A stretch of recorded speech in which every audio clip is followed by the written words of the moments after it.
Hi welcome back to my channel AJ cinema time. வணக்கம். இன்னைக்கு நம்ம சேனலில் இப்போ ரீசெண்டாக வந்த மேட் இன் கொரியா தமிழ் மூவியோட ஸ்டோரி லைன் தான் பார்க்க போகிறோம். இதில் மெயின் லீடாக பிரியங்கா மோகன் நடிச்சிருப்பாங்க. இதில் அவங்க கேரக்டரோட நேம் ஷென்பகம், எல்லாரும் ஷென்பான்னு கூப்பிடுவாங்க. தமிழ்நாட்டில் கொலப்பலூர் அப்படிங்கிற ரிமோட் வில்லேஜில் தான் ஷென்பா அவங்க அம்மா அப்பாவோட வாழ்ந்துட்டு இருப்பாங்க. அங்கே ஃபோன் சிக்னல் கிடைக்கிறதே ரொம்ப கஷ்டம். ஷென்பாவோட பெரிய கனவே அவங்களுக்கு ரொம்ப பிடிச்ச கொரியாவுக்கு லைஃப்பில் ஒரு தடவையாச்சும் போகணுங்கிறது தான். ஆனால் இப்போ அவங்கள பார்க்க கொரியாவிலேருந்து 4 பேர் கிளம்பி தமிழ்நாட்டுக்கு வராங்க.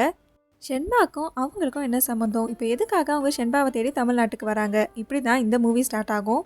ஷென்பா சின்ன வயசில் அவங்க ஸ்கூலில் நிறைய ட்ராமாஸில் நடிச்சிருப்பாங்க. அப்படி அவங்க நடித்து ரொம்ப எல்லாருக்கும் பிடிச்ச ஒரு கேரக்டர்னா கன்னியாகுமரியிலேருந்து கொரியாவுக்கு போன தமிழ் பொண்ணான ராணி ஷெம்பவலமோட கேரக்டர் தான்.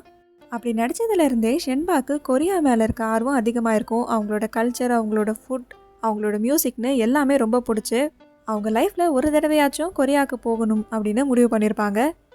ஷென்பாக்கு கொரியா எந்த அளவுக்கு பிடிக்குமோ அதே அளவுக்கு மணியவும் பிடிக்கும். அவரை இவங்களும் ஒன்றா தான் ஸ்கூல் படிச்சிருப்பாங்க. இப்போ 9 இயர்ஸாக லவ் பண்ணிட்டும் இருக்காங்க. ஆனால் மணிக்கு சரியான வேலை இல்லாததுனால ஷென்பா அப்பா இவங்களோட லவ்வை அக்செப்ட் பண்ண மாட்டார். அது மட்டும் இல்லாமல் ஷென்பாக்கு வேறு இடத்துல பையனையும் பார்த்து இப்போ மேரேஜும் ஃபிக்ஸ் பண்ணியிருப்பாரு. வேறு வழி இல்லாமல் இப்போ ஷென்பா கிளம்பி மணியோட அந்த ஊரை விட்டே போயிடுவாங்க.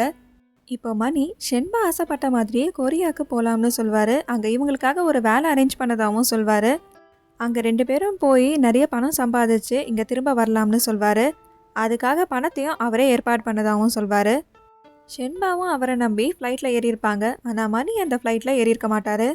இப்போ ஷென்பா கிளம்புறதுக்கு முன்னாடி அவங்க வீட்டுக்கு கால் பண்ணி பேசுவாங்க. அப்போ தான் இவங்களுக்கு மணி இவங்கக்கிட்ட மறைச்ச ஒரு விஷயம் தெரிய வரும். இவங்க ஊரை விட்டு வந்த அப்புறம் ஷென்பாவோட அப்பா இவங்களை பார்க்க வந்திருப்பாரு. ஆனால் மணி அவங்கள பார்க்க விடாமல் தடுத்திருப்பாரு. அவர் ஷென்பா கிட்ட கொடுக்கறதுக்காக எடுத்துகிட்டு வந்த பணத்தை மட்டும் வாங்கிட்டு திருப்பி அனுப்பியிருப்பாரு. இந்த விஷயம் எதுவுமே ஷென்பாக்கு தெரியாது. இப்போ அந்த காசு எடுத்துகிட்டு தான் மணி அவர் ஃப்ரெண்டு கூட பிஸ்னஸ் பண்ண மும்பைக்கு வேறு ஃப்ளைட்டில் ஏறியிருப்பாரு. இப்போ தான் ஷென்பாக்கு மணி இவங்களை ஏமாற்றிட்டாருங்கிற விஷயமே தெரிய வரும். ஷென்பா இப்போ கொரியாவுக்கும் ரீச் ஆயிருப்பாங்க. அங்கே அவங்களுக்கு கிடைச்ச வேலையை செஞ்சு அவங்க அப்பாவோட பணத்தை திருப்பி கொடுத்துடலாம்னு நினைப்பாங்க. ஆனால் இவங்க நினச்ச மாதிரி அங்கே அவங்களுக்கு எந்த வேலையும் கிடச்சிருக்காது. அது ஒரு ஸ்கேம். தெரியாத ஊர், புரியாத பாஷை.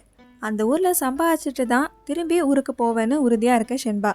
இதுக்கப்புறம் அவங்க லைஃப்பில் என்னெல்லாம் நடந்துச்சு, இவங்க எதுக்காக திரும்பி ஊருக்கு போனாங்க, இப்போ எதுக்கு இவங்கள தேடி 4 பேர் கொரியாலேருந்து வந்திருக்காங்க, இதுதான் இந்த படத்தோட கதை. எனக்கு இந்த படம் ரொம்பவே பிடிச்சிருந்தது. நீங்களும் இந்த படத்தை பார்த்துருந்தீங்கன்னா அதை கமெண்ட்டில் சொல்லுங்கள்.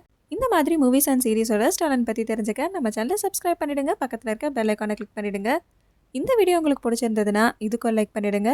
Tata bye from AJ cinema time. வணக்கம்.